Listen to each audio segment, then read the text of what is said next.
Dare great things for Christ.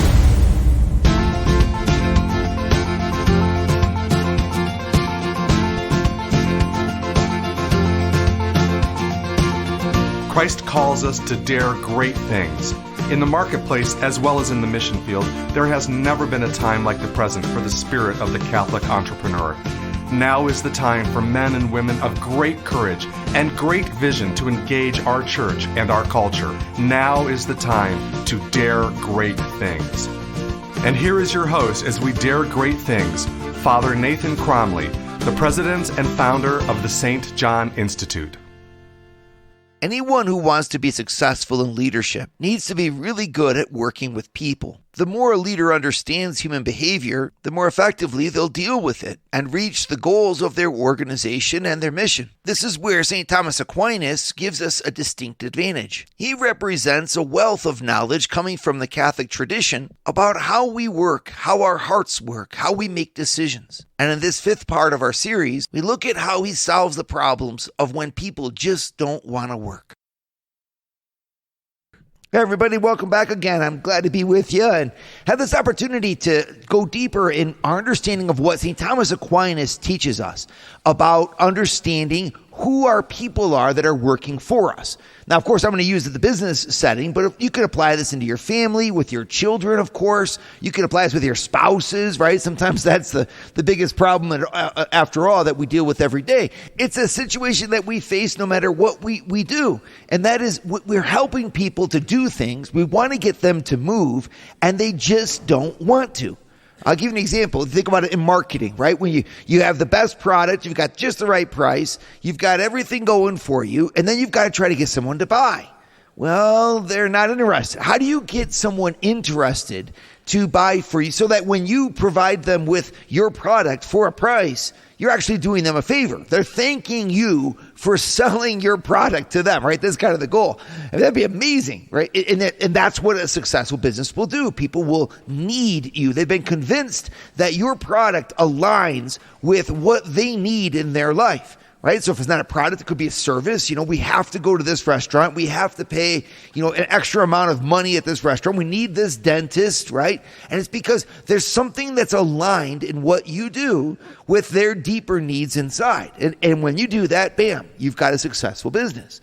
Now, of course, the same thing with parenting. It's what leaders do. Leaders work to make themselves the servants of the people that they lead. You learn how to become useful to them so that your leadership is not a question of them, you pulling them along.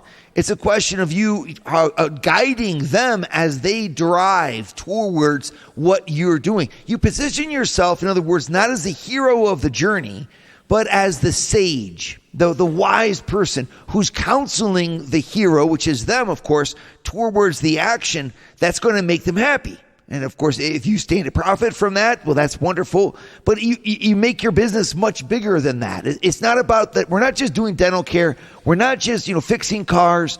We're not just mowing lawns. We're doing something that's actually helping our customers to advance in their life. That gives you a lot more satisfaction and also will make you more successful in your business, right? Well, it'll also make you successful in your parenting at home, because the kids are more likely to obey and cooperate with someone who seems like they're helping them to achieve whatever it is that they're trying to be, their happiness in life. So, even as we parent and correct, we need to learn how to frame everything that we do in that fundamental attitude of service, right? That I am here to help you. And yes, you'll pay me for it, but that doesn't really matter. I'm here to help you. And of course, in our leadership, whatever it is, that's the key to great leadership.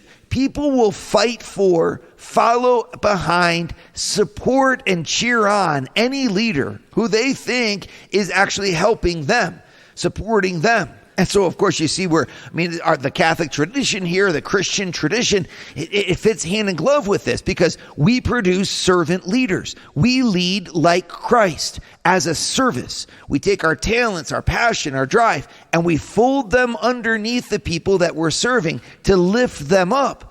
And if I could bring that into my company's culture and make my whole company's culture not about profit and not about, a career, but about that act of service that we're providing, where we're going to provide a company culture that itself is life-giving. We've introduced the transcendent, right? The ultimate meaning of things, the service of other people, the genuine advancement of our society, the betterment of the world through our talents. And we've introduced that into our working environment. I mean, the job satisfaction there goes exponentially up. And which is just amazing. I remember even when I was a garbage man in small town Ohio, right? And we're on the garbage trucks throwing garbage, but we didn't call ourselves garbage men. We called ourselves sanitation engineers, right? Because we saw ourselves as orchestrating this wonderful event that takes place in every small town called the Garbage Day.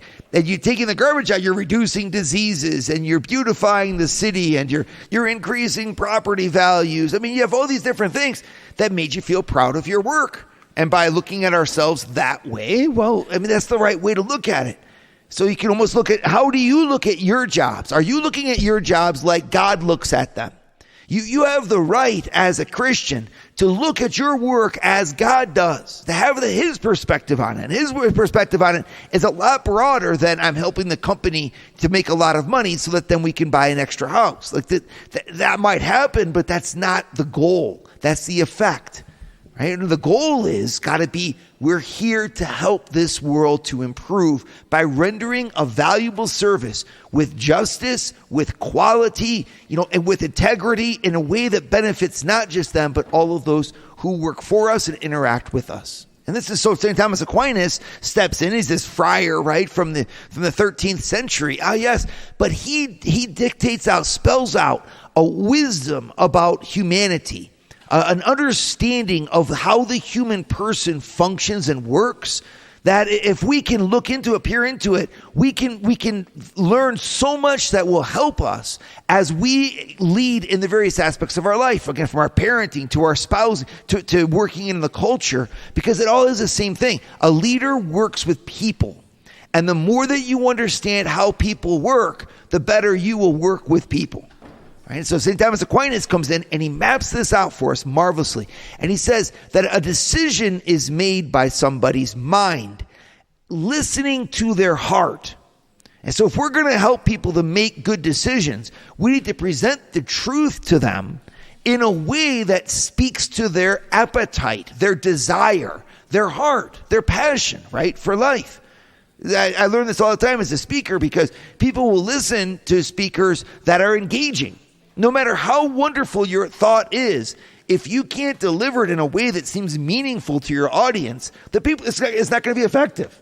You can have the most wonderful thinking ever, but if you can't put it in a way that people can listen to you, then your message will stay sterile. So much of the meaning of what we have to say comes by the way we deliver it. So we need to deliver it in a way that people want to hear, that they'll listen to. Well, it's true for speakers, and it's also true for your leadership. Right? How is it that I can get my people to engage from the heart? And this St. Thomas Aquinas shows us just beautifully. He says, the very first thing that a person does is they see whether or not what you're talking about connects with their fulfillment. That's Aquinas.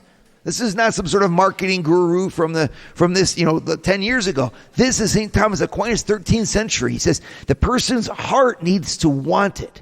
And once they want it, then they deliberate and they ask counsel and they try to find the best way to do it.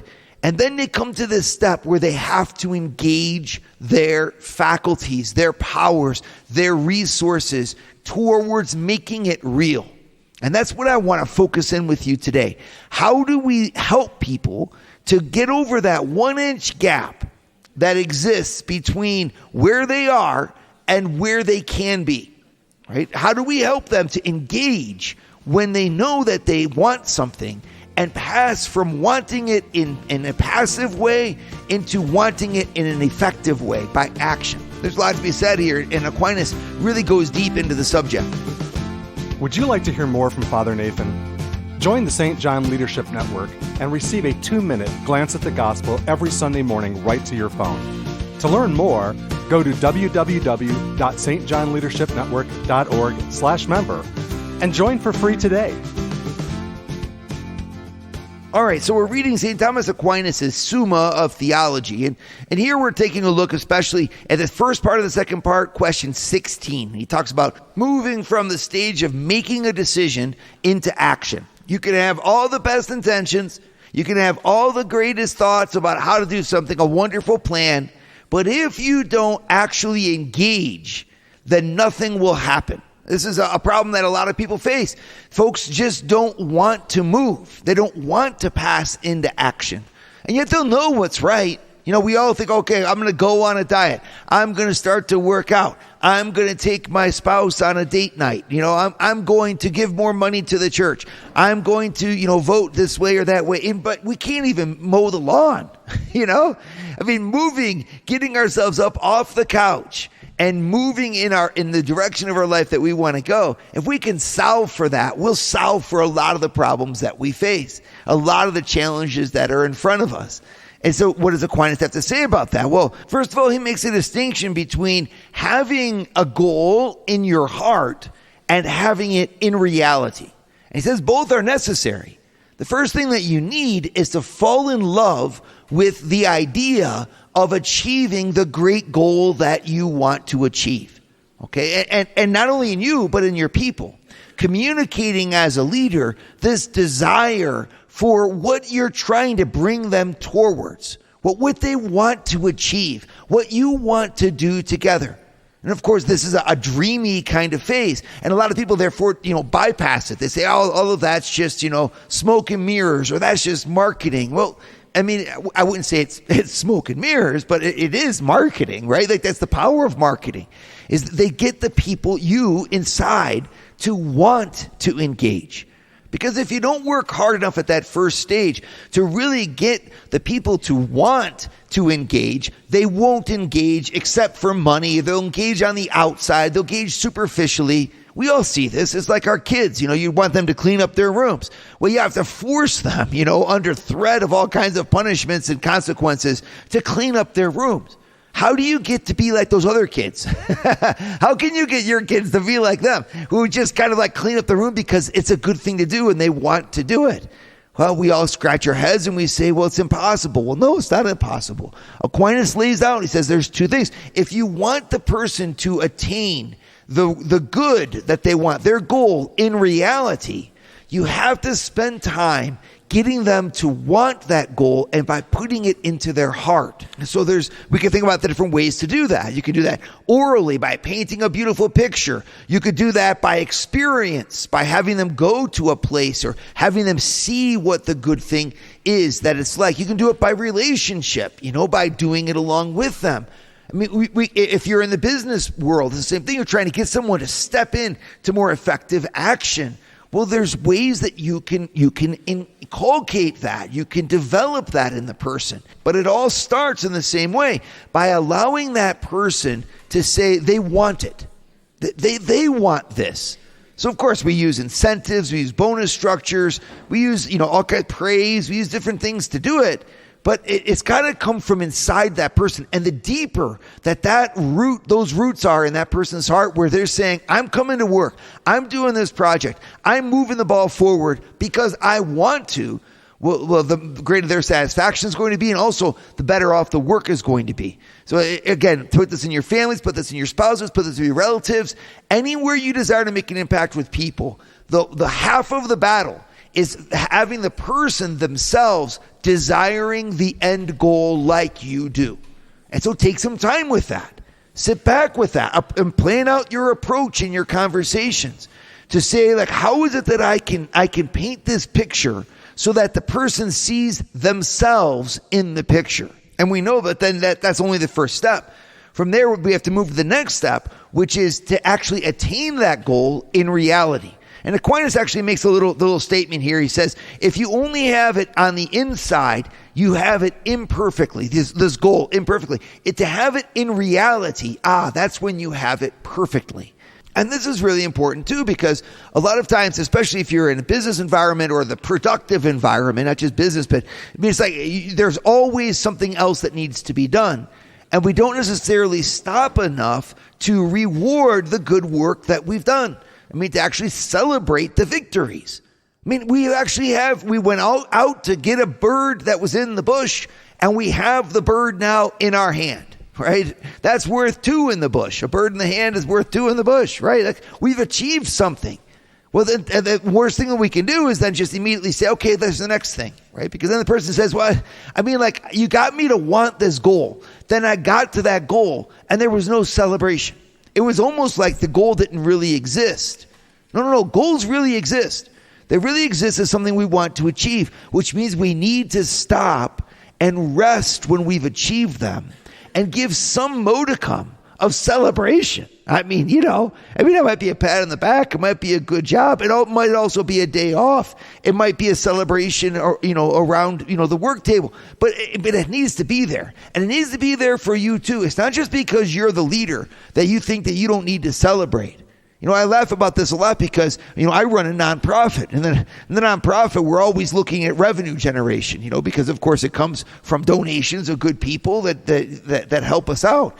And so we have all, these goals to achieve, of growth, and therefore you need revenue for that. And I always tell people I get one day a year where I get to celebrate. That's December 31st. Because January 1st, we go right back to zero again to do it for another year, But I do stop on December 31st, and I do celebrate. And I look back to God, and I give thanks, and I smile, and I say, we did it. We did it for another year. We're going to do it for another one to come. But that celebration is just such an important moment for us to develop. Because Aquinas is saying, realize what you have when you finally achieved a goal. You have a good you desired in reality. I think it's something that we need to note and also remember also for our young people today who are so used to everything being virtual that they've lost the sense of what that means to actually do something. When you play with video games where you have an infinite number of lives, the consequences don't seem to really matter as much. When you spend your time texting someone who's sitting next to you, you could wonder whether or not you've lost the value of a real conversation, right? In the world like this is where we have a moment where we can really step forward and talk about and celebrate effectively what we've really achieved. Because in fact, the virtual world, for as great as it is, it's also not nearly as powerful as a real celebration and a real award for really achieving something with your life. One time I met a young person who played Guitar Hero. Guitar Hero was a video game where you give you a toy that looks like a guitar and you move your hand and then you play the guitar. And this kid said that he was actually dropping out of school so that he could be a professional Guitar Hero player. He gets sponsors. There's the whole world behind this. And he was going to compete in some international guitar competition. I said, do you play the guitar? He said, no, I don't know how to play the guitar. So I said, let me get this straight. You're going to make a professional living based on something that you can't do. Like you can't play the guitar. And people are going to pay you to not be able to play the guitar. So you can play it, in a simulated fashion on the video games. And he said, yes, that's it. Then I just stared at him and we had a good little chuckle about it, But that's so different because a lot of us will approach life that way. We'll just kind of act like it doesn't matter if we smile at our wife. We'll act like it doesn't really matter what school our kids go to. We'll say it doesn't really matter whether or not, someone actually cleans their room. We don't reward reality enough. Well, then what we get is everybody who's sitting on their couch and wondering who they are and not knowing what they want in life. And it comes from the fact that we allowed having the good in your will, in your heart, to be enough. And for Aquinas, no, it's not enough. You need to now achieve it, and you achieve it in reality when you pass into action. And that's what I want to look at next. Would you like to start your Thursday mornings with a scriptural leadership lesson? Join the St. John Leadership Network, where Father Nathan hosts a 30-minute call at 6:30 a.m. in all 4 U.S. time zones. To learn more, go to www.stjohnleadershipnetwork.org/member and join for free today. one of the great things about approaching our leadership from a Christian perspective is that we get to receive the wisdom of the Word of God and the Catholic tradition of 2,000 years of thinking and apply it to the real concrete issues that we have in front of us today. And one of the biggest struggles that we all have is trying to motivate people to actually do the great things that they are capable of. How do you solve the problem of someone who just doesn't want to move? Well, so Thomas Aquinas says you first start by trying to get them to really want the end goal. But then you need to pass into action. And it's an amazing insight that he gives us here by saying that passing into action is a question of the will. Okay, the will. The power that we have inside of us to want something that is outside of us is called will. You can, if you want to get technical, it's called the appetite for the good. But it's an inclination, he says, almost like if you were to take a board and then tip it, right? Then anything you put on that board would roll down in the direction that it's tipped. Well, Aquinas says the human person has that kind of interior board inside of them. And when you fall in love or when you want something, when you're motivated, that board tips. And then the person is now pushed and pushing themselves to achieve that which has tipped their balance right towards it, that which draws them. They want something, they're full of a desire, of an appetite.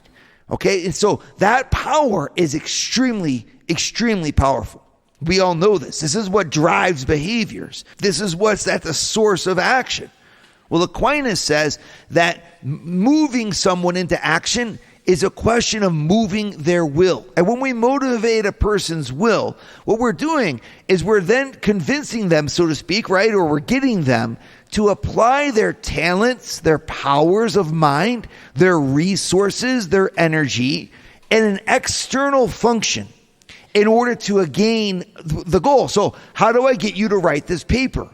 Well, if I can motivate your will, then you would start to think correctly. You would then align the words in the paper. You would get the paper done and you would send it out on time. Okay, but everything starts not with just the slave-like functioning of the person, type, open your computer, do these things, right? Something you can pay someone to do on the outside. But we do that all the time, right? We have people that work for us, but they're not really good workers, right? And why is that? Well, they're just doing it for a paycheck.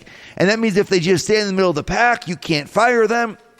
If you can't fire them, they'll continue to get paid, but they really don't give a darn. And customer service is like this all the time. If you're in a service industry, it can drive you crazy. Why don't these people make eye contact? Why don't they shake hands? Why don't they want it as badly as I do? I remember I went to the original headquarters, the founding restaurant for Colonel Sanders and Kentucky Fried Chicken. And you know what I found? They had a little museum there of the original spot, the original kitchen that Colonel Sanders started this whole chain of restaurants from. And what do you find in there? Pictures of Colonel Sanders in the kitchen himself.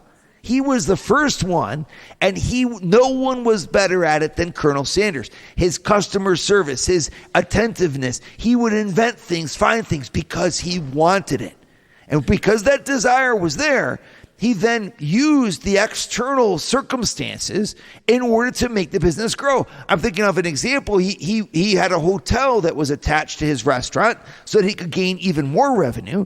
And so to get the people to stay in the hotel, he created a model bedroom of what the hotel rooms look like. And he made it beautiful, put a phone there, everything white and clean. And he put it between the kitchen and the bathroom, so that the people, in order to get to the bathroom, would have to walk through the model hotel room and then say, shoot, why don't we just stay here for the night? And it worked, right? So there's an example. He wants people to come to his restaurant, wants people to come to his hotel. So he then develops a new method using his mind, his talents, to arrange the bed, arrange the phone, and he thought to himself, the thing is, everyone worries that motels are not going to be clean. So he showed everyone just how clean it was, and then he forced everyone to walk through it in order to go to the bathroom. I mean, it's just a kind of a genius move, right? That's the demonstration of someone who's effective in their work.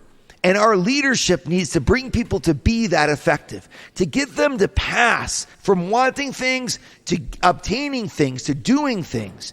And that passage begins with the will being motivated by wanting it themselves. And then the second thing, to have the facility to actually use the tools that are in front of them. So you can then ask yourself, are we spending enough time in training? Are we spending enough time in developing the talents that they need to use the things that we've trained them to do? Are we spending are their work environments safe and clean? Do people enjoy being in their office space? What can I do that would allow all of the things that you need to do on a daily basis to be done better? Are your keyboards ergonomic? Is your chair comfortable? And you can go on and on and on different things. But think about the same thing with your families. If we want to have the behavior from the child, well, yeah, they might want it, but they might not know how to do it in the way that you want. They might not have at their hands all the tools that they need, the resources that they need in order to achieve that goal. And in the end, Aquinas says that's equally as important, because we need to not just know what means we need to take, but we have to know how to take those means, okay? And that's when we pass into action, then we start to really glorify God. And this is where, of course, the Christian moment is so powerful for us, because we are Christians. We insist that just having an intention about helping people is not helping people. And just having a warm feeling in our hearts is not peace. The fact is, reality beckons us to rise up and meet it, to go out of ourselves, to choose the right way forward, and then to walk on that path, so that the good that we want in our hearts will really be also, in reality, possessed by us. If I want peace in my family, then I need to start by saying I'm sorry to the people that I've hurt. Otherwise, we can talk about peace in the world all we want, but we don't have peace in the world if we don't have peace in our families. Right? Who do I need to apologize to? Who do I need to pray for? When we choose things and then do them, we glorify God. We find a pathway to genuine happiness in our own life, and we become true and effective leaders for those who are following us. Dare great things for Christ. Share your feedback with Father Nathan. Send us an email at communications@stjohninstitute.org. That's communications@stjohninstitute.org. And visit www.stjohninstitute.org and sign up for our newsletter to receive updates from Father Nathan.